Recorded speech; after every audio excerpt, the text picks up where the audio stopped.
Hello विद्यार्थी मित्रों, मैं आप सभी का बहुत आभारी हूँ।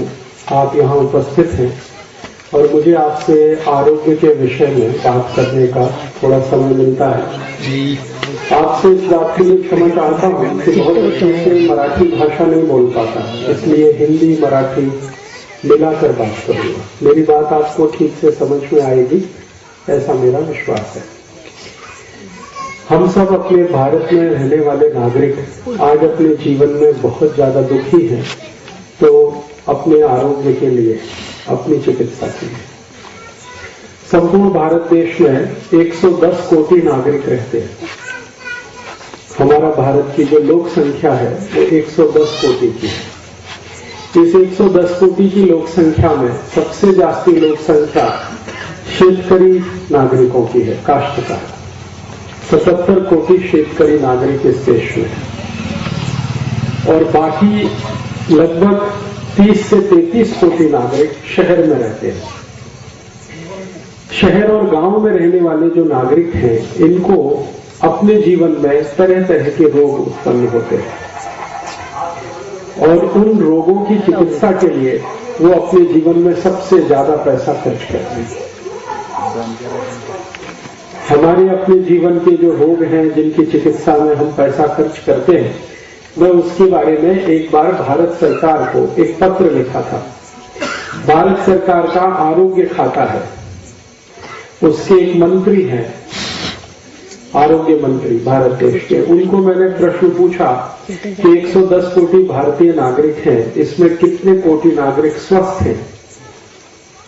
तो उन्होंने कहा कि स्वस्थ नागरिक भारत में अभी नहीं है, जास्ती से जास्ती नागरिक अस्वस्थ हैं, रोग है उनको। तो क्या क्या रोग है? तो उन्होंने बताया कि लगभग भारत में 10 कोटि नागरिक हैं जिनको डायबिटीज माने मधुमेह, शक्कर का रोग। उसमें से 7.5 कोटि नागरिक तो ऐसे हैं जिनको बहुत भयंकर है और लगभग 2.5 कोटि नागरिक ऐसे हैं जिनको अभी शुरू हुआ है। ऐसे 10 कोटि नागरिकों को डायबिटीज है। 12 कोटि नागरिक भारत में ऐसे हैं, स्त्री पुरुष, जिनको दमा है, अस्थमा और टीबी, ट्यूबरकुलोसिस। फिर लगभग भारत में 10-12 कोटि नागरिक ऐसे हैं जिनको संधिवात है, घुटने का दर्द है, कमर का दर्द है, कंधे का दर्द है, संधिवात से परेशान। फिर भारत देश में लगभग 5 से 6 कोटि नागरिक हैं जिनको पेट की समस्या है, जैसे मूल व्याध है, बवासीर है, भगंदर है, अपच है, कोष्ठबद्धता है, ऐसी बीमारियां। लगभग 10 से 12 कोटि नागरिकों को आंखों के रोग हैं, या तो उनको कम दिखाई देता है या बिल्कुल नहीं दिखाई देता है, या तो मोतियाबिंद आ गया, या तो काला पानी हो गया, ग्लूकोमा हो गया, ऐसी बीमारियां। और इन सब बीमारियों के लिए हर दिन खर्चा लगता है। अगर आपको डायबिटीज है, शक्कर का रोग है और आप किसी भी डॉक्टर से इलाज कराएं तो कम से कम तो साल का खर्च 6-7 हजार रुपए हो जाता है। महीने का खर्च 500 से 600 रुपए आता है, क्योंकि डॉक्टर वो एक इंजेक्शन लगाने के लिए बोलता है, इंसुलिन इंजेक्शन। वो रोज लगाओ तो ठीक रहोगे, नहीं तो कुछ भी हो सकता है। और डॉक्टर बोलता जीवन पर्यंत उसको लगाना है। तो जीवन पर्यंत आपको 5-6 हजार रुपए साल का खर्चा हो गया। अब अगर आप 10 साल इलाज कराएंगे तो 60-70 हजार रुपए गया आपका। ठीक होने की संभावना नहीं, क्योंकि एलोपैथी के सभी डॉक्टर बोलते हैं कि डायबिटीज रोग ठीक नहीं होता। ऐसे ही दमा है, अस्थमा है, उसके बारे में सभी डॉक्टर बोलते हैं कि ये बीमारी ऐसी है जो दम निकलने के बाद ही जाती है। माने आपकी मृत्यु हो जाए तो बीमारी ठीक हो जाती है, ऐसा डॉक्टर बोलते हैं दमा के बारे में। और दमा का इलाज अगर कोई एक व्यक्ति कराए एलोपैथी में तो महीने का खर्च कम से कम 700-800 रुपए आता है, साल का खर्च 10,000 रुपए तक आ जाता है। फिर भी ठीक होने की कुछ गारंटी नहीं। ऐसी मूल व्याध है, बवासीर है, भगंदर है, इसके बारे में वो कहते हैं ऑपरेशन कराओ, लेकिन ऑपरेशन के बाद फिर हो जाता है, फिर ऑपरेशन कराओ, फिर हो जाता है। और एक ऑपरेशन में 15-20 हजार रुपए खर्च हो जाता है। तो एक व्यक्ति को जिंदगी में 3-4 बार कराना पड़ा तो उसका 70-80 हजार रुपए है। तो ये सब बीमारियां जो हमारे शरीर में है, इनका तो कुछ ऐसा इलाज होना चाहिए जो स्थायी हो, परमानेंट हो, बार बार बीमारी ना आए, एक बार में ठीक हो जाए और खर्चा भी ज्यादा ना लगे। क्योंकि ये जो खर्चे वाली बीमारियां हैं, अगर इनको हम ठीक करने के लिए परेशान रहें तो जिंदगी कर्जे में डूब जाती। मैंने बहुत सारे शेतकरी नागरिकों को देखा है कि उनके ऊपर बहुत सारा कर्ज है, सिर्फ इसलिए कि बीमारी के लिए, चिकित्सा करने के लिए उन्होंने कर्ज लिया है।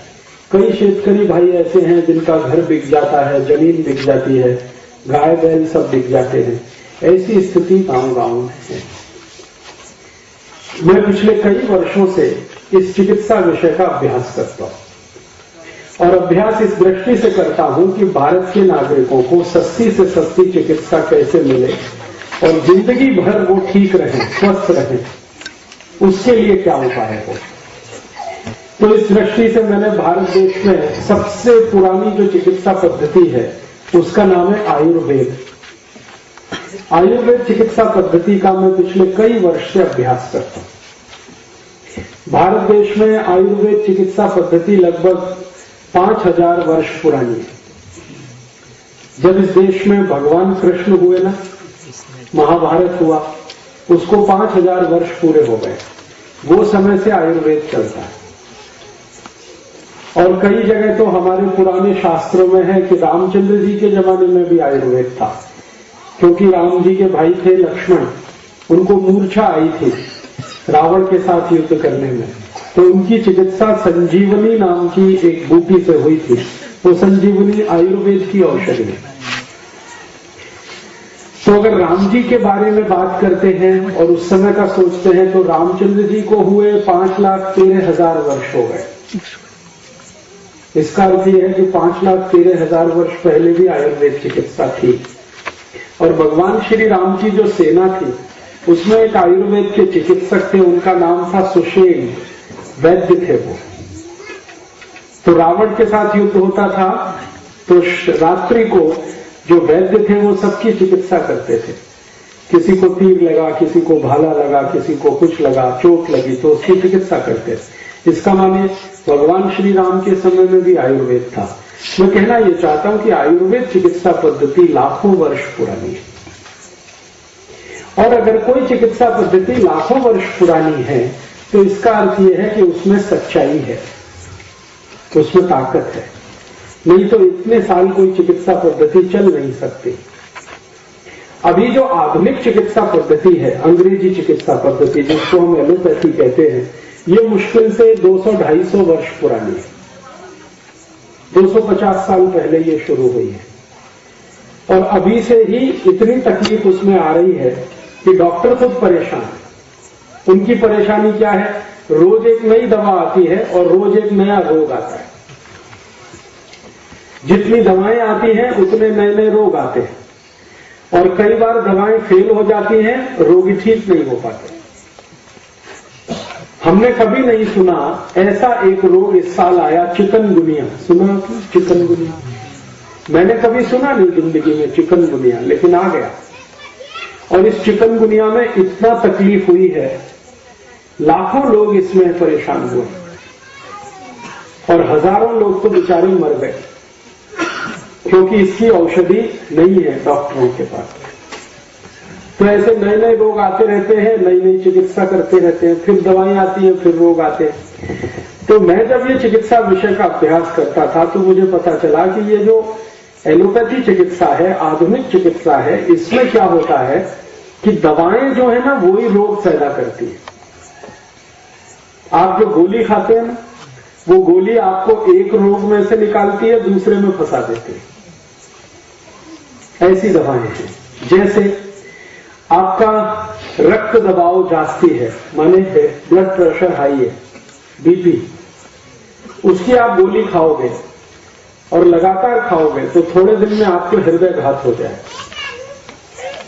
हार्ट अटैक आ जाए, क्योंकि उसकी जो गोली आप खा रहे हो उस गोली की विशेषता है कि वो हृदय घात लाती है। ऐसे ही कभी आपका सिर दर्द होता है, धोखे दुखना, उसमें आप एक गोली खाते हो एस्पिरिन डिस्पिरिन, तो ये गोली सिर दर्द तो खत्म करती है लेकिन ब्रेन हेमरेज हो जाता है, मस्तिष्क में खून की नस फट जाती है उसी गोली से। ऐसे ही आपको अगर ज्वर आया, ताप, मलेरिया आ गया या तो टाइफाइड हो गया, तो आपको डॉक्टर एक औषधि लिखता है पैरासीटामोल।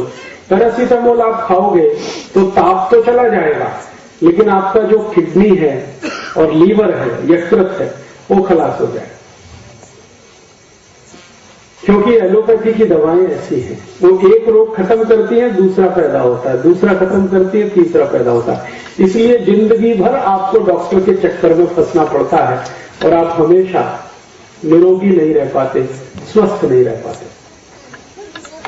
इसके विपरीत जो आयुर्वेद चिकित्सा पद्धति है, उसमें एक सूत्र है, बहुत सुंदर सूत्र है, वो आपने शायद सुना होगा। आयुर्वेद चिकित्सा पद्धति पूरी संस्कृत भाषा में लिखी गई है। तो उसमें एक सूत्र है, सर्वे भवन्तु सुखिनः, सर्वे सन्तु निरामया, सर्वे भद्राणि पश्यन्तु, मां कश्चित् दुःख भाग् भवेत्। सब सुखी हो, सब निरोगी हो, किसी को कोई दुख ना हो, इसके लिए आयुर्वेद चिकित्सा पद्धति। सब सुखी हो, शरीर से निरोगी होंगे तो सुखी होंगे।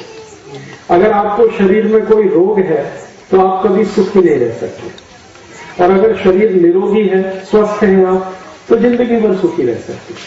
तो आयुर्वेद चिकित्सा पद्धति कहती है सब सुखी हो, सब निरोगी हो, किसी को कोई रोग ना हो, किसी को कोई दुख ना हो, ऐसी है। तो जब मैंने इसका अभ्यास किया तो मैंने सोचा कि यह चिकित्सा पद्धति का सूत्र है सर्वे भवन्तु सुखिनः, माने सब सुखी हो, तो इसमें जरूर कोई सच्चाई है, कोई ताकतवर बात है। तो इसलिए मैंने उसका अभ्यास किया। अभ्यास करते करते मुझे ये समझ में आया कि भारत में आयुर्वेद चिकित्सा पद्धति की मदद से आप जिंदगी भर निरोगी रह सकते हैं, बिना रोग के आपका जीवन चल सकता है। बस उसमें कुछ नियम का पालन करना है, जिसको आप मराठी में कह सकते हैं पथ्य का पालन करना है। अगर आप अपनी जिंदगी में कुछ पथ्य का पालन करने का संकल्प ले लें तो जीवन पर्यंत आपको औषधि की जरूरत नहीं है, डॉक्टर की आवश्यकता नहीं। वो जो पथ्य है ना, वही दुनिया में सबसे बड़ी औषधि। तो हम हमारे जीवन को अगर सुखी रखना चाहते हैं, निरोगी रखना चाहते हैं, कोई रोग हमको ना हो, तो कुछ पथ्य पालन करना है। मैं आज आपको ऐसे ही कुछ पथ्य के बारे में जानकारी देने आया।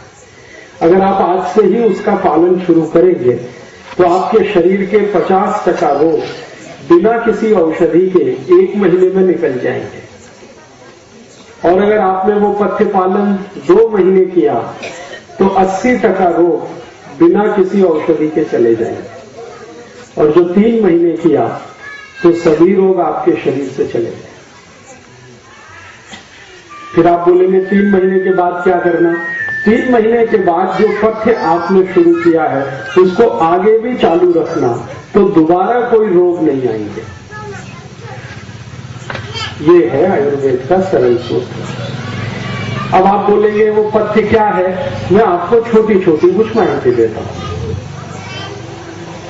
हमारा शरीर सबसे ज्यादा जो महत्वपूर्ण अंग है अपने शरीर का, वो है पोट, हमारा पेट। क्यों? जो कुछ भी हम खाते हैं वो सब पोट में जाता है। खाते हम किस लिए हैं? शरीर को ऊर्जा मिले, ताकत मिले, इसके लिए खाते। तो इसका अर्थ ये हुआ कि जो कुछ भी हम खाते हैं वो सभी शरीर में ताकत के लिए, ऊर्जा के लिए उपयोग होता है। अगर खाया हुआ आपका सब कुछ पच गया तो वो ऊर्जा में और ताकत में बदल जाता है, और जो नहीं पचा तो वो सड़ता है, और अगर वो सड़ गया तो फिर जहर में बदलता है, और वो जहर जो है शरीर के अंग अंग में इकट्ठा हो जाता है, रक्त में मिल जाता है, फिर वो इकट्ठा हो जाता है, और वही जहर है जो तरह तरह के रोग उत्पन्न करता है। तो इसका महत्व ये है समझने का कि जो कुछ हम खा रहे हैं वो पूरा पचना चाहिए, ठीक से पचना चाहिए। आप जानते हैं कि जो भोजन आप करते हैं, भाकरी खाया आपने, चावल खाया, दाल खाया, आमटी खाया, सब्जी खाया, तरकारी खाया, मिठाई खाई, दूध पिया, दही खाया, ताक पिया, ये सब शरीर में अंदर जाके 5 तत्वों में बदलता है। जो कुछ भी आप खाते हैं, सबसे पहले खाया हुआ जो कुछ भी आपने खाया है वो पेस्ट में बदलता है। पेस्ट क्या होता है? ठोस और द्रव, उसके बीच का एक तंत्र है जिसको पेस्ट कहते हैं। तो कुछ खाया हुआ है तो वो अंदर जाके जलेगा। पहले जठर एक स्थान होता है पेट में, वहां पर अग्नि जलती है, उसको हम आयुर्वेद में जठराग्नि कहते हैं। तो जैसे ही आप कुछ खाते हैं अग्नि जलती है, अग्नि उसको पचाती है और वो पचने के बाद फिर 5 तत्वों में बदलता है। मांस, मज्जा, रक्त, वीर्य और मल। जो कुछ भी आपने खाया है ये 5 चीजों में बदलता है। मांस जो आपके शरीर में, मज्जा हड्डियां जिसको आप कहते हैं, हड्डियों में काम आने वाली चीज, रक्त आप सभी जानते हैं खून, वीर्य आपको मालूम है, और अंत में मल। मल जो है वो बिना पचे हुए भोजन का भाग है। जो भोजन आपको पचने के काम में नहीं आएगा वो मल के द्वारा बाहर निकल जाएगा, और जो काम आएगा वो है मांस, मज्जा, रक्त और वीर्य। ये सभी में होता है। मनुष्य में, पुरुष में हो, स्त्री में हो, बच्चे में हो, बूढ़े में हो, सब में होता है। और मनुष्य के बाहर जो जानवर हैं उनमें भी होता है। कुत्ता है, गाय है, भेड़ है, बकरी है, उनके शरीर में भी यही होता है। भोजन करेंगे 5 चीजों में उनके यहां भी बदलता है। अब हम जो भोजन कर रहे हैं वो बराबर पाचन हो, उसका रक्त बने, मांस बने, मज्जा बने, वीर्य बने, और जो बचा हुआ है कचरा वो मल बने, मल शरीर के बाहर निकले। ऐसे ही हम जो पी रहे हैं वो भी शरीर में ऐसे ही 5 चीजों में बदलता है, और अंत में जो कचरा है वो मूत्र में बदलता है। तो खाने वाला अंत में कचरा मल है, पीने वाला अंत का कचरा मूत्र है। तो मल और मूत्र तो शरीर के बाहर है, क्योंकि इसकी जरूरत नहीं है शरीर को। शरीर को जिस चीज की जरूरत नहीं है उसको वो निकाल लेता है, और जिसकी जरूरत है वो शरीर में काम आता है। मांस, मज्जा, रक्त, वीर्य की हमेशा जरूरत पड़ती है तो वो शरीर के काम आता है। तो जो मुख्य बात है चिकित्सा की वो ये समझने की है कि हम जो भी कुछ खा रहे हैं वो ठीक से पचना चाहिए, उसका मांस, मज्जा, रक्त, वीर्य ठीक से बनना चाहिए। ये बहुत महत्वपूर्ण है। तो ठीक से पचना चाहिए, इसके लिए आयुर्वेद में कुछ सूत्र बनाए, कुछ पथ्य बनाए, और वो पथ्य में 2-3 महत्व की बातें हैं जिनको आज से आप याद रखिए। अगर आपको निरोगी रहना है, रोगमुक्त रहना है, कभी भी बीमार नहीं पड़ना है, तो अपनी जिंदगी में कुछ पथ्य का पालन करिए। उसमें से पहला पथ्य ये है कि जब भी आप खाना खाते हैं तो खाना खाने के 1 तास के बाद पानी पीजिए। ये पहला पथ्य है। अभी कई बार क्या होता है कि हम खाने के साथ साथ पानी पीते रहते हैं। कई लोगों को मैंने देखा है कि खाना कम खाते हैं, पानी ज्यादा पीते रहते हैं। एक टुकड़ा खाया, फिर पानी पी लिया, फिर दूसरा, फिर पी लिया, फिर तीसरा, फिर पी लिया। इससे बड़ी समस्या होती है। समस्या क्या होती है वो समझ लीजिए। आपने जो कुछ खाया, मैंने आपको बोला, अंदर जाके वो जलता है, और वो जलेगा तो उसमें से मांस, मज्जा, रक्त, वीर्य बनेगा। अब आपने भोजन किया, अंदर जलने के लिए अग्नि पैदा हुई, और आपने तुरंत पानी पी लिया। अब क्या होगा? अग्नि शांत हो जाएगी। और अगर अग्नि नहीं है तो जलेगा नहीं वो, और जलेगा नहीं तो पचेगा नहीं, पचेगा नहीं तो सड़ेगा, और सड़ेगा तो जहर बनेगा, जहर बनेगा तो 108 रोग पैदा करेगा। अब क्या क्या रोग पैदा होंगे वो आप सुन लो।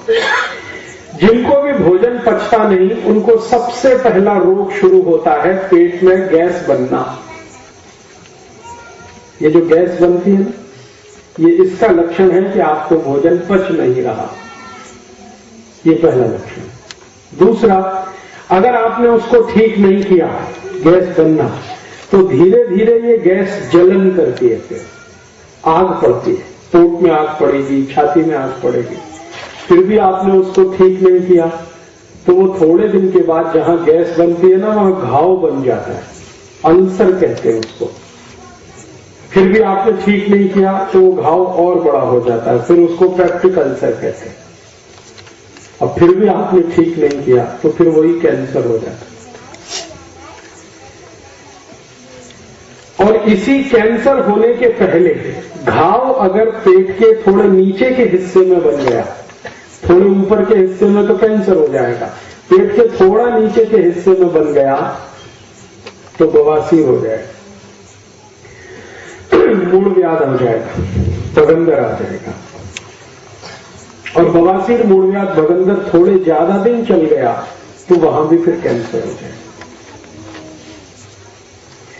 इसलिए खाना खाने के बाद खाने का पचना बहुत जरूरी है, और खाने के पचने के लिए आग जलना बहुत जरूरी है। तो आग जलने के लिए पानी नहीं पीना जरूरी है। अगर पानी पिएंगे आग बुझ जाएगी। तो आयुर्वेद का पहला पथ्य है, पहला नियम है कि जिंदगी भर अच्छे से खाना आपको पचे तो आप खाने के तुरंत बाद कभी भी पानी नहीं पीना।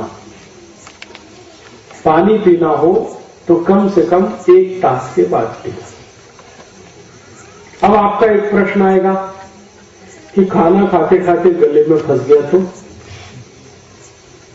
तो आयुर्वेद का दूसरा पथ्य है कि खाने को धीरे धीरे खाना, हड़ू हड़ू, जल्दी जल्दी नहीं, सावकाश। जल्दी जल्दी खाएंगे गले में फंसेगा, धीरे धीरे खाएंगे, चबा चबा के खाएंगे, आराम से जाएगा। तो कितना धीरे खाना खाना, इसके लिए दूसरा पथ्य है। आपके मुंह में दांत कितने हैं एक बार आप गिन लो। किसी को 32 होंगे, किसी को 30 होंगे, किसी को 28 होंगे, कोई को 26 भी होंगे।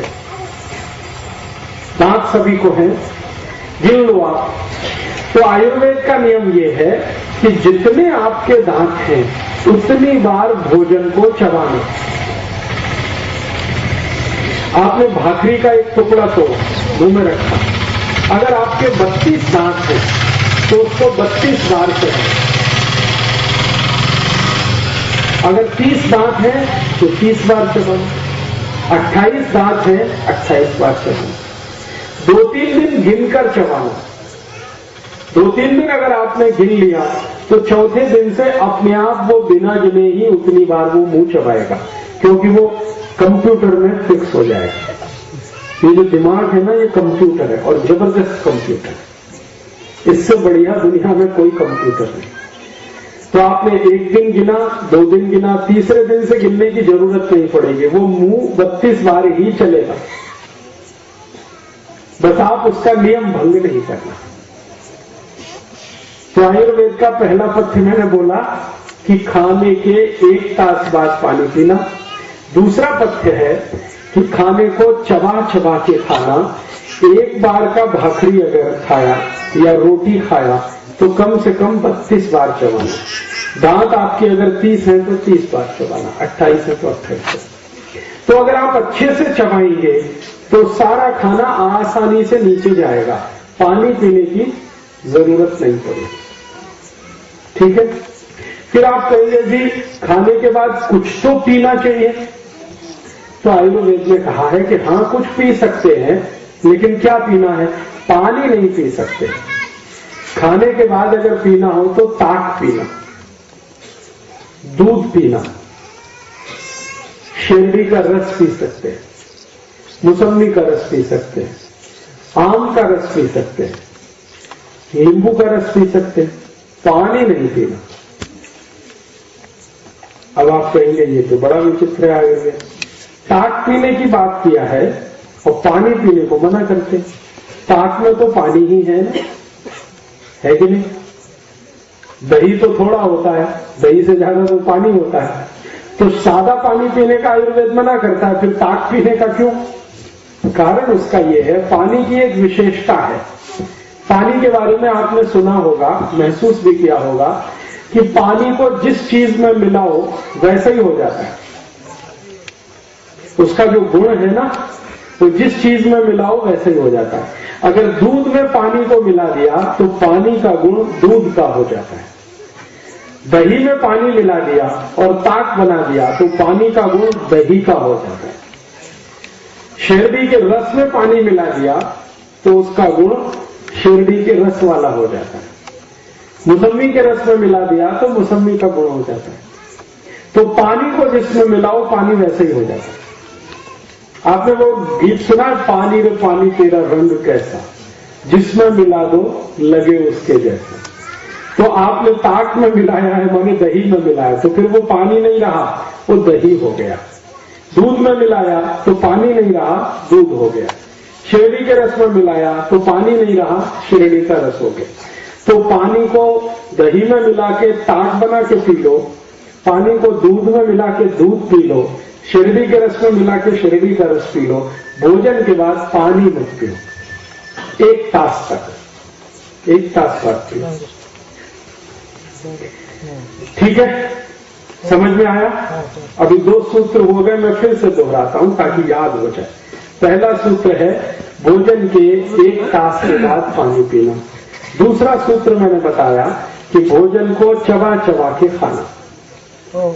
ठीक है, और भोजन के बाद अगर पीना है कुछ तो ताक पीना है, दूध पीना है या रस पीना है।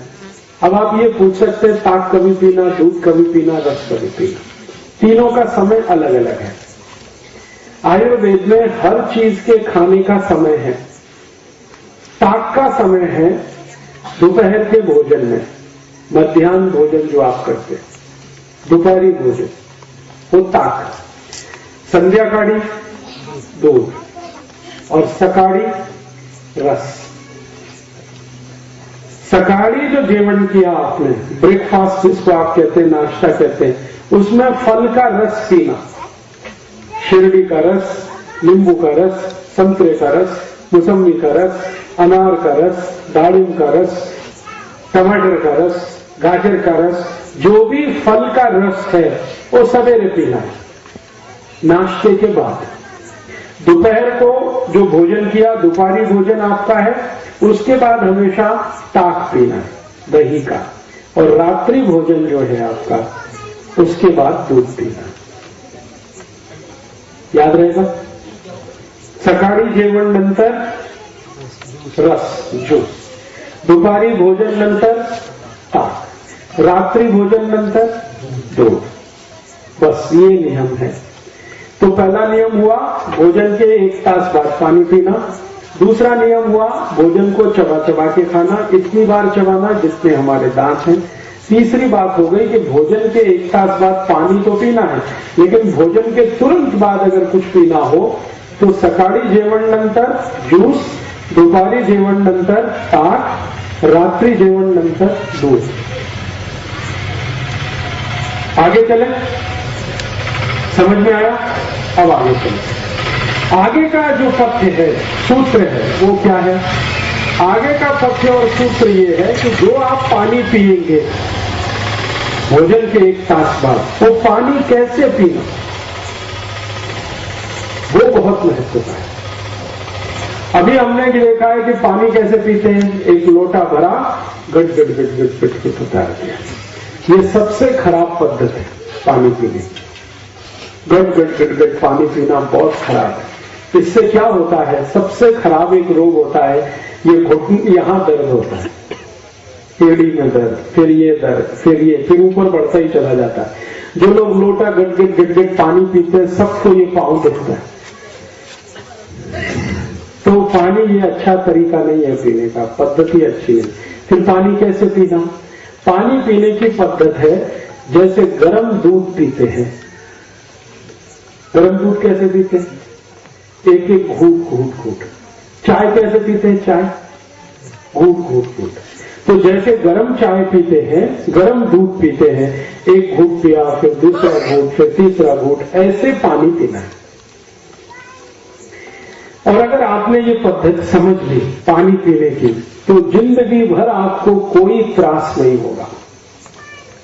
क्यों नहीं होगा वो जान लो आप। पानी को घूट घूट पीने का जरूरत इसलिए है कि हमारा जो मुंह है ना, इसमें सतत लार बनती है। लार समझते? हाँ, मुंह में सतत लार बनती है, 24 तास बनती है। जब हम सो जाते हैं तो थोड़ी कम बनती है, और जब हम काम में रहते हैं तो जास्ती बनती है। ये जो लार है, ये दुनिया की सबसे अच्छी औषधि है, टैक्स फ्री, कॉस्ट फ्री, फोकट की। हाँ, आपने कभी देखा है कुत्ते को चोट लग जाती है, गाय को चोट लग जाती है, वो क्या करते? जीभ से चाटते और ठीक हो जाती है। क्योंकि गाय की जीभ पर जो लार है, कुत्ते की जीभ पर जो लार है, वो औषधि है। तो आप बोलेंगे क्या मनुष्य भी चाट के ठीक कर सकता है? बिल्कुल कर सकता है। आपको अगर कहीं चोट लग गई है, आप भी चाट लो तो ठीक हो जाएगा, 2-3 दिन में बिल्कुल ठीक हो जाएगा। बशर्ते कि उसकी शर्त है कि आप तंबाकू ना खाएं, गुटखा ना खाएं, बीड़ी ना पिए, शराब ना पिए। गाय को देखा तंबाकू खाते हुए? देखा? कुत्ते को देखा गुटखा खाते हुए? गाय, बैल, भैंस, कुत्ते को देखा दारू पीते हुए? गटागट नहीं ना। कोई जानवर तंबाकू नहीं खाता, क्योंकि उसको अक्ल है कि तंबाकू खाने की चीज है। ये मनुष्य जो है वो तंबाकू खाता भी है और दूसरे को भी खिलाता है। मनुष्य जानवर से भी ज्यादा मूर्ख है। कुत्ते में भी इतनी अकल है जितनी आदमी में नहीं है। कुत्ते के सामने तंबाकू रख दो, सूंघ के हट जाएगा, लेकिन मनुष्य को वो तंबाकू फोकट में मिलेगी, रगड़ेगा और खाएगा, और दूसरे को कहेगा भाई तू भी खा ले, अभी तू भी मर ले मेरे।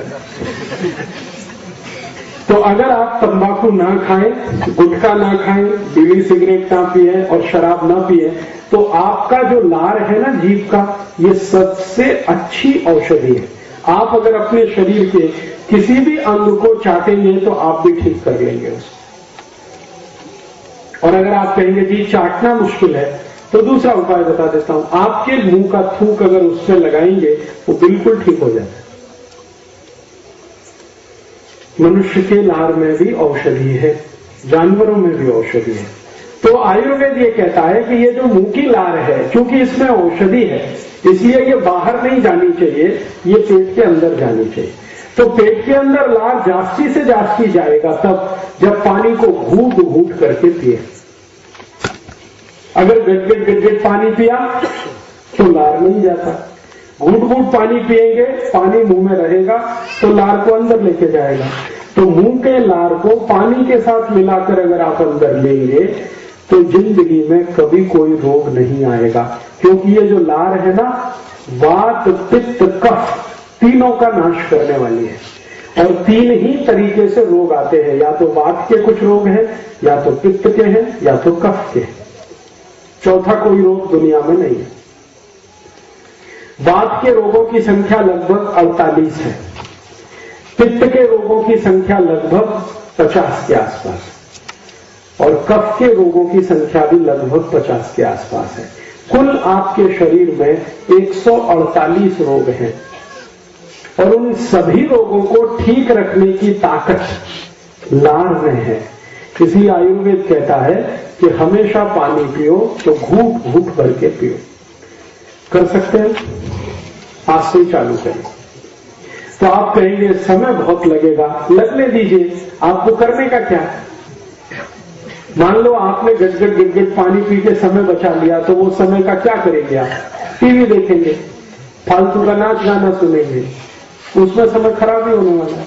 और इधर आप पानी गट पी के समय बचा लीजिए, फिर बीमारी आएगी तो डॉक्टर के दवा खाने में समय जाने वाला है। वो जो बचाया तो दवा खाने में चला गया, 2 महीने 3 महीने भर्ती रहना पड़ेगा, ऑपरेशन कराना पड़ेगा, हजारों रुपए खर्च करना पड़ेगा। तो खाने पीने का समय मत बचाइए। 1 गिलास पानी पीने में 10 मिनट लगता है, लगने दीजिए, 15 मिनट लगता है, लगने दीजिए, एक एक घूंट करके पानी पीजिए। ये पानी पीने का तरीका है, ठीक है। अब एक आगे का पथ्य है कि पानी जो पीना है, कभी भी ठंडा पानी नहीं पीना है। गार पानी, बर्फ डाला हुआ पानी कभी भी मत पीजिए, क्योंकि दुनिया की सबसे खराब चीज यही है, गार पानी, ठंड पानी। ये जो फ्रिज में पानी की बोतल भर के रखते हैं ना, फिर पीते हैं, ये बहुत ही तकलीफ देने वाला है। और कोई लोग तो पानी में बर्फ मिला के फिर पीते हैं, और भी तकलीफ देने वाला। मैं आपको कुछ एक माहिती देता हूं। दूसरे देशों में, विदेशों में मैंने बहुत प्रवास किया है, यूरोप में और अमेरिका में क्या होता है, गार पानी पीते हैं, ठंड पानी, और इतना गार होता है कि पानी फ्रिज में रखते हैं और खूब ठंड होता है, फिर उसमें बर्फ डाल के फिर पीते। ये उनका तरीका है। परिणाम क्या होता है, जब बहुत गार पानी पिएंगे तो सवेरे सवेरे जब वो संडास घर में घुसते हैं ना, तो 2-2 तास बाहर नहीं आते, वहीं बैठे रहते हैं संडास। उनको पूछो भाई क्या कर रहे हो 2 तास संडास घर में, वो कहते हैं व्रत पत्र पढ़ रहे हैं, न्यूज पेपर पढ़ रहे हैं, मैगजीन पढ़ रहे हैं, पुस्तक पढ़ रहे हैं। क्यों पढ़ रहे हैं, पोट साफ नहीं होता, बैठना पड़ता है, बहुत ताकत लगाते हैं, फिर भी पोट साफ नहीं होता। कभी कभी गाना भी गाते हैं, मेरे सपनों की रानी कभी आएगी, वो आती नहीं है, एक तास 2-2 तास बैठते। फिर अंतिम दुष्परिणाम क्या होता है कि पोट साफ नहीं हुआ ना, तो मुंह से बदबू आती है, तो मुंह की बदबू को रोकने के लिए टूथपेस्ट घिसते हैं। लेकिन टूथपेस्ट क्या करता है, 15 मिनट बदबू दूर करता है, फिर आती है, तो फिर वो माउथ फ्रेशनर स्प्रे करते हैं। और जास्ती तास संडास साफ नहीं हुआ तो शरीर से दुर्गंध बहुत आती है, पसीना निकलता है ना, उसमें बहुत दुर्गंध आती है। और उस पसीने की दुर्गंध को दबाने के लिए सेंट स्प्रे करते हैं, टैल्कम पाउडर लगाते हैं, ताकि ये पसीने की दुर्गंध दबी रहे। लेकिन इतने मूर्ख हैं, पोट साफ नहीं करते, बाकी सब करते हैं। दांत में पेस्ट घिसेंगे, लिस्ट्रीन स्प्रे करेंगे, बगल में स्प्रे करेंगे, यहां स्प्रे करेंगे, टैल्कम पाउडर लगाएंगे, लेकिन बदबू तो आती ही है, क्योंकि वो तो अंदर की खराबी है, अंदर की खराबी ठीक नहीं करते, क्योंकि गार पानी पीते रहते। और ज्यादा दिन अगर ये पोट साफ नहीं हुआ तो फिर आप जानते हैं, ये जो मल है यही पोट में चिपक चिपक के अंतड़ियों पर इकट्ठा होता है, तो यही फिर बवासीर, मूलव्याध और भगंदर में बदल जाता है। और ज्यादा दिन पोट साफ नहीं हो तो शरीर में वजन बढ़ना शुरू हो जाता है, मोटापा आता है। और आप कभी अमेरिका जाएंगे तो अमेरिका में 27 कोटि की लोक संख्या है और लगभग 14 से 15 कोटि लोग भयंकर मोटे हैं। इतने मोटे हैं कि 8वीं 10वीं कक्षा में पढ़ने वाला विद्यार्थी 140 किलो का, 150 किलो, हाथी का बच्चा। हाँ, और उनका जो क्लासरूम होता है ना, उसमें दरवाजा बहुत चौड़ा होता है, क्योंकि छोटे दरवाजे में निकल ही नहीं सकता, इतना मोटा है। फिर वो मोटापा जब ज्यादा हो जाता है ना, तो गंभीर रोग होता है, हृदयघात हो गया, हार्ट अटैक आ गया। अमेरिका में हर साल लाखों नागरिक हृदयघात से मरते हैं, और वो मोटापे से होता है। इसलिए मेरी आपको विनती है, गार पानी कभी नहीं पीना, ठंड पानी गलती से भी नहीं पीना। तो फिर आप पूछेंगे पानी कैसा पीना, कोमट पानी पीना। अभी ठंडी का समय आ गया, नवंबर, दिसंबर, जनवरी, फरवरी, 4 महीने कोमट पानी पीना। फिर मार्च आ जाएगा, मार्च में गुड़ी पड़वा आएगी ना, तो गुड़ी पड़वा के बाद आप पानी पीना ताम्र पात्र का रखा हुआ, तांबे के भांडे में रखा हुआ, तो 3 महीने पीना। मार्च, अप्रैल, मई जब आ जाएगा तभी मिट्टी के भांडे का पानी पीना, लेकिन बर्फ डाला हुआ गार पानी कभी नहीं पीना। अभी जब ठंडी का समय है, नवंबर, दिसंबर, जनवरी, फरवरी, तो कोमट पानी पीना है, थोड़ा गर्म करके पीना है। फिर उसके बाद तांबे के भांडे का पीना है 3 महीने, और बाकी 3-4 महीने जो बच गया तो मिट्टी के भांडे का पानी पीना है। गार पानी, बर्फ का पानी कभी गलती से भी नहीं पीना। अच्छा, अब आगे चलता हूं। एक और पथ्य है कि सुबह सुबह जब आप सोकर उठते हैं तो रात्रि में, मैंने आपसे कहा ना, लार तो बनती रहती है लेकिन कम होती है, लेकिन रात्रि में जो लार बनती है ये बहुत बहुत कीमती होती है, सबसे ज्यादा कीमती। तो जैसे ही सुबह आप सोकर उठे हैं तो सबसे पहले पानी पीना ताकि लार अंदर जाए। कुल्ला नहीं करना, दांत नहीं घिसना, पहले पानी पीना। अगर आपको दांत घिसना है तो रात्रि को जेवण नंतर, जब भी आप सोते हैं ना तो दांत घिस के सो, सवेरे उठ के पहले पानी पीना, उसके बाद संडास जाना, संडास से बाहर आने के बाद फिर दांत घिसना सकल। तो इसमें क्या होगा, रात्रि को जो लार मुंह में है वो इधर उधर जमा रहती है, इधर जमा हो जाती है, इधर जमा होती है, तो फिर पानी पिएंगे, ऐसे करके पी लीजिए उसको, तो सब अंदर चली जाती है। और सवेरे सवेरे उठ के ही पानी पीना है, तो कितना पानी पीना, तो इसके लिए पथ्य है कि कम से कम 3 गिलास पीना। तो आप कहेंगे ये तो बड़ा मुश्किल काम है 3 गिलास से, तो इसके लिए ऐसा करिए कि आप 1 गिलास से शुरू करिए, अभ्यास करिए। कल 1 गिलास पीजिए, 2-4 दिवस 1 गिलास पीते रहिए, फिर 1 गिलास से 1.5 गिलास कर दीजिए, फिर 2-4 दिन बाद 2 गिलास कर दीजिए, फिर 2.5 गिलास कर दीजिए, फिर 15-20 दिन में 3 गिलास पीने लगे। और 3 गिलास पानी पीकर फिर आप संडास जाइए, तो संडास में बैठते ही आपका पोट साफ हो जाएगा। और मेरा एक सूत्र है, वो आप हमेशा याद रखें। कोई व्यक्ति अगर ये सोचता है कि मैं निरोगी हूं, स्वस्थ हूं, या रोगी हूं, बीमार हूं, तो इसका क्या तरीका है जांच करने का? तरीका बहुत सरल है। संडास घर में जिस व्यक्ति को जितना कम समय लगता है वो उतना ही स्वस्थ है। अगर आप संडास घर में गए, 5 मिनट के बाद बाहर आ गए, आप स्वस्थ हैं, और आधा घंटे के बाद आ रहे हैं, 30 मिनट लग गया, तो बीमार है। बढ़िया फॉर्मूला, इसमें कुछ जांचने की जरूरत नहीं है। आपको बैठते ही पोट साफ होना चाहिए, तो आप स्वस्थ हैं। और बैठ के इंतजार करना पड़ता है तो बीमारी है। और वो बीमारी अगर ठीक नहीं किया तो वही बवासीर, मूढ़व्याध, भगंदर, अल्सर, पेप्टिक अल्सर, कैंसर, ये सब रोगों में बदलेगी वही बीमारी। इसलिए बैठते ही पोट साफ होना चाहिए। तो बैठते ही आपका पोट साफ होगा जो आप ये नियम का पालन करेंगे। सुबह उठते ही पहले 3 गिलास पानी पी लीजिए, घूट घूट भर के, फिर संडास के लिए जाइए, बैठते ही पोट साफ हो जाएगा। अब मैंने आपको जो पथ्य बताए हैं वो 10 हो गए, फिर से याद कराता हूं। सबसे पहला पथ्य में बोला था भोजन के 1 तास बाद पानी पीना, पहला। दूसरा पथ्य मैंने बोला कि भोजन को चबा चबा के खाना, जितने दांत हैं उतनी बार चबाना।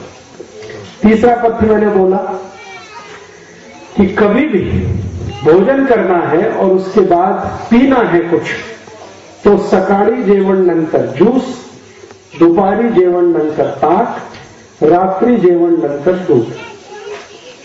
चौथा सूत्र मैंने बोला कि पानी कभी भी पीना हो तो घूट घूट भर के पीना, पेट पेट पेट पेट पीना। आगे का सूत्र मैंने बोला कि गार पानी कभी नहीं पीना, ठंड पानी कभी नहीं पीना, कोमट पानी पीना।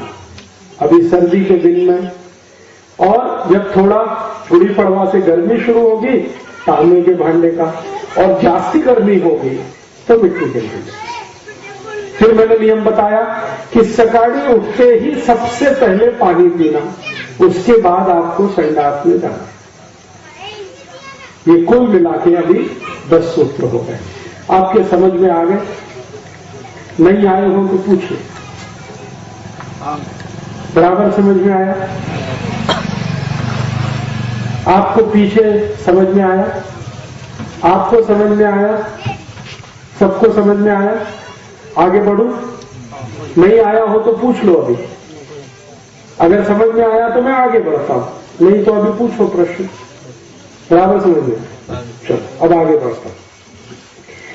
हमारे शरीर को जीवन जितना आवश्यक है, नींद उतनी ही आवश्यक है। निद्रा, झोप बहुत आवश्यक है। झोप, और अगर झोप अच्छी नहीं है तो कम से कम शरीर में 50 रोग होते हैं, अगर झोप अच्छी नहीं है। जिनको भी अच्छी झोप नहीं है उनको सबसे पहला रोग शुरू होता है डोके दुखना, आंख दुखना, मांडी दुखना, कंधे दुखना, और जास्ती दिन झोप अच्छी नहीं आएगी तो और भी खतरनाक रोग होते हैं। और उनमें से एक तो रोग इतना खतरनाक होता है, मिर्गी के दौरे पड़ना, अपस्मार होना, एपिलेप्सी होना। ये सब रोग झोप अच्छी नहीं होने के हैं। तो आयुर्वेद ये कहता है कि जीवन इतना अच्छा, झोप उतनी अच्छी, झोप भी अच्छी होनी चाहिए। आप बोलेंगे अच्छी झोप कितनी होनी चाहिए? उसका नियम ये है कि आप अगर खेत में काम करते हैं, काश्तकार है, शेतकरी है, तो कम से कम आपकी झोप 7 से 8 तास होनी चाहिए। कम से कम 7 तास, जास्ती से जास्ती 8 तास, इतनी झोप आपकी होनी चाहिए। अगर खेत में काम करते हैं, काश्तकार हैं, शरीर का काम करते हैं। कोई लोग अगर मजदूरी करते हैं तो उनको भी 7 से 8 तास की झोप होनी ही चाहिए। शरीर का जितना ज्यादा मेहनत है उतनी ज्यादा झोप होनी चाहिए। और अगर खाली मानसिक काम करते हैं, दिमाग का काम करते हैं, पेन चलाते हैं, कागज पर लिखते हैं, जैसे बैंक में आप काम करते हैं, बैंक में शरीर का तो कुछ काम नहीं है, कुर्सी पर बैठे, मेज पर रजिस्टर, उसमें लिखना। तो ऐसे लोग जो शरीर का काम नहीं करते, जैसे टीचर है, क्लास में खड़े खड़े पढ़ाना है, या बैंक में काम कर रहे हैं, या तो किसी ऐसी कंपनी में काम कर रहे हैं जहां मेज कुर्सी पर भी बैठना पड़ता और कुछ नहीं, तो ऐसे लोगों की कम से कम झोप 6 तास होनी चाहिए, जास्ती से जास्ती 7 तास होनी चाहिए। माने किसी भी स्थिति में 6 तास की झोप तो होनी ही चाहिए, और जास्ती से जास्ती 8 तास की होनी चाहिए। ये किसके लिए है? बड़े लोगों के लिए। बड़े लोगों से मतलब जिनकी उम्र 60-70 साल से लेकर 25-30 साल के बीच में, उनके लिए। और जिनकी उम्र 14-15 साल के आसपास है, 20 के नजदीक है, वो 1-2 तास जास्ती सो सकते हैं, 9 तास की झोप ले सकते हैं। और उससे भी छोटे हैं, 5-6 साल के बच्चे हैं, इनको 10 तास की झोप चल सकती है। और जो सबसे छोटे बच्चे हैं, 3 बरस से कम, उनको 12 से 14 तास की झोप चाहिए। और जो 1 बरस से कम है, उनको 18 तास की झोप चाहिए। ये है। तो बच्चे की उम्र जितनी कम है, झोप उतनी ज्यादा, उम्र जितनी ज्यादा, झोप उतनी कम। तो हम देख लें हमारी उम्र क्या है, उसके हिसाब से जोड़ लें। अब अच्छी झोप आए आपको, तो इसके लिए आयुर्वेद ने कुछ पथ्य बताया। सबसे पहला पथ्य यह है कि रात्रि को झोप लेने का समय पक्का करिए आप 9 बजे। तो 9 बजे आपको सोना है, तो सुबह 6 बजे उठिए, बराबर झोप पूरी होगी। और अगर कुछ ज्यादा देर हो रही है तो 10 बजे सोइए, सुबह 7 बजे तो हर हालत में उठ जाइए। और 9 बजे के पहले सो सकते हैं, 8 बजे, तो सुबह 5 बजे उठ जाइए। 7 बजे सो सकते हैं तो सुबह 4 बजे उठ जाइए, समय नक्की करिए। ये पहला सूत्र है। दूसरा नियम है, दूसरा सूत्र है कि आपको शाम को अच्छी झोंक लेने की है तो झोंक लेने से कम 2 से 3 तास पहले आपका भोजन होना चाहिए। अगर 9 बजे झोंक लेना है तो 6 बजे आपको भोजन खाना चाहिए। 10 बजे झोंक लेनी है तो 7 बजे आपका भोजन हो जाना चाहिए। ये बहुत आवश्यक है। अगर आप ऐसा करेंगे कि 10 बजे भोजन किया और सीधे झोंकने के लिए लेट गए तो जरूर आपको हृदय घात होगा, कोई नहीं रोक सकता। डायबिटीज भी होगा, कोई नहीं बचा सकता। आर्थराइटिस भी होगा। खाना खाते ही जो सोने के लिए जाते हैं उनको बहुत तकलीफ आती है। इसलिए आयुर्वेद का नियम यह है कि जब भी आपको सोना है 8 बजे, 9 बजे, 10 बजे आप तय करिए, उसके 3 तास पहले भोजन होना। ये है। मैं तो आपको एक सरल नियम बताता हूं कि शाम का भोजन आप उस समय कर लीजिए जब सूर्यास्त होता है। सूर्यास्त का समय जो है ना, शाम का भोजन कर लीजिए, फिर उसके 2-3 तास के बाद आप सो सकते हैं। तो ये नियम है।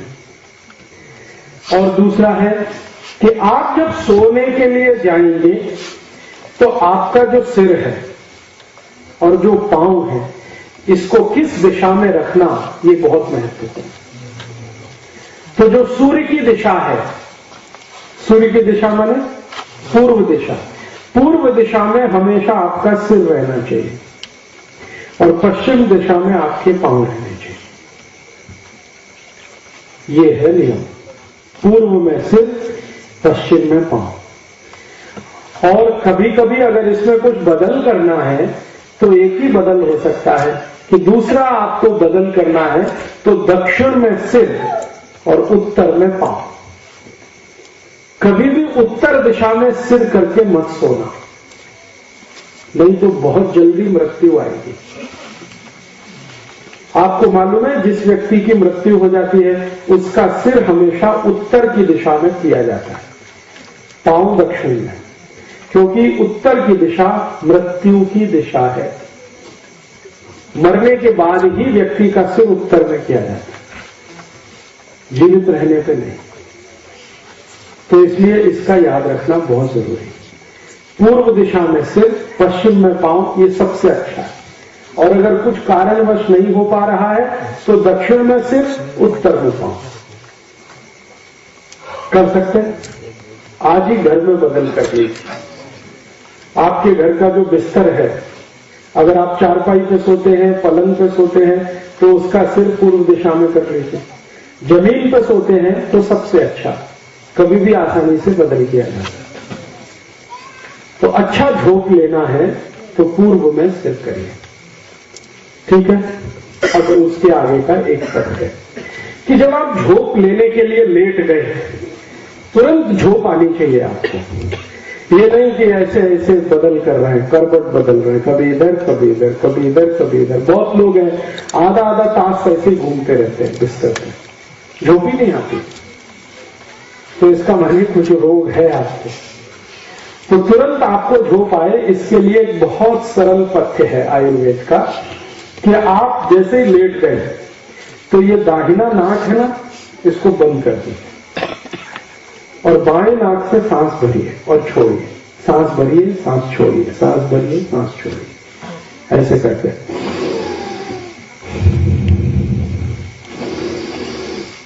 बस 2-3 मिनट अगर आपने ये करना शुरू कर दिया, बहुत अच्छी झोंक है। 2-3 मिनट इसका असर होता है। फिर सो जाइए, फिर कोई हरकत नहीं। अब आप पूछेंगे कि भाई सोने का कैसे है? सीधा सोना, पेट के बल सोना, पीठ के बल सोना, ऐसे करवट में, ऐसे करवट में।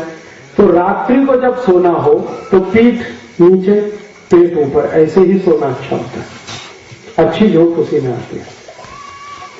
दोपहर को अगर आप सोना चाहते हैं भोजन के बाद तो हमेशा ये जो बायां हाथ है ना, लेफ्ट, क्या कहते हैं, डावा मराठी में, तो डावा बाजू आपको लेटना चाहिए दोपहर को, भोजन नंतर। तो दोपहर की झोंक लेनी है तो ऐसे करके लीजिए।